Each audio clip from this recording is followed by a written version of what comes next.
பேர் நிறையா சொன்னது 10 நாள் இங்கே இருந்து தெரிஞ்சுக்கிட்டது. நான் தொழுவேன்.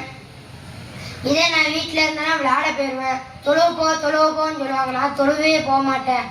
அவங்க இதே என்னதை அடிப்பாங்க, டெய்லி அடிச்சுக்கிட்டே இருப்பாங்க, தொழுவ போலன்னு. நாங்கள் தொழுவே போக மாட்டோம், விளையாட போயிடுவோம் 2 பேரும் சேர்ந்து.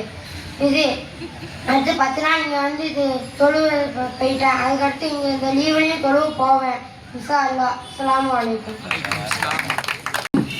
நான் வீட்டில் இருந்தால் ஃபஜ்ர் தொழவே மாட்டேன்.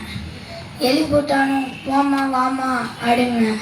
ஆனால் இங்கே வந்ததுக்கப்புறம் டெய்லியும் 11 நாளும் ஃபஜ்ர் தொழுதுனேன். ஒரு நாளும் விட்டதில்லை. அது மாதிரி வீட்டில் இருந்து எதுக்கு எடுத்தாலும் கோவப்படுவேன்.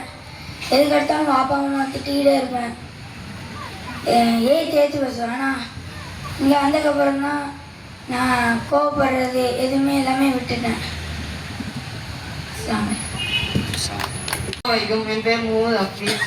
நான் வந்து இந்த 10 நாள் கிளாஸ்க்கு முன்னாடிலாம் நான் ஃபஜர்லாம் தொழவே மாட்டேன்.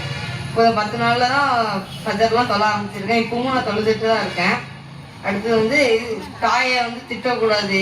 எங்கள் அம்மா வந்து ஏதாவது கடைக்கு ஏதாவது போகணுன்னாங்கன்னா அவன் போக மாட்டேம்மா அப்படின்னு சொல்லி எதாவது திட்டுவேன்.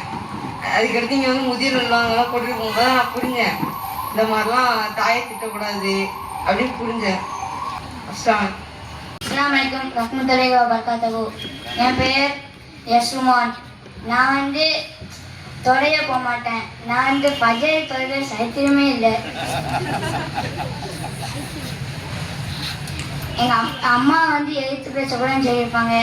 ஏன்னா நான் இப்போயும் சில டைம் ரொம்ப கோவப்பட்டு எப்படியாச்சும் எதிர்த்து பேசிடுவேன். அதை மாற்றணும்னு நினச்சிருக்கேன். நானும் இந்த ஃப்ரீ ஃபயர் கேம் வந்து விளையாடுவேன்.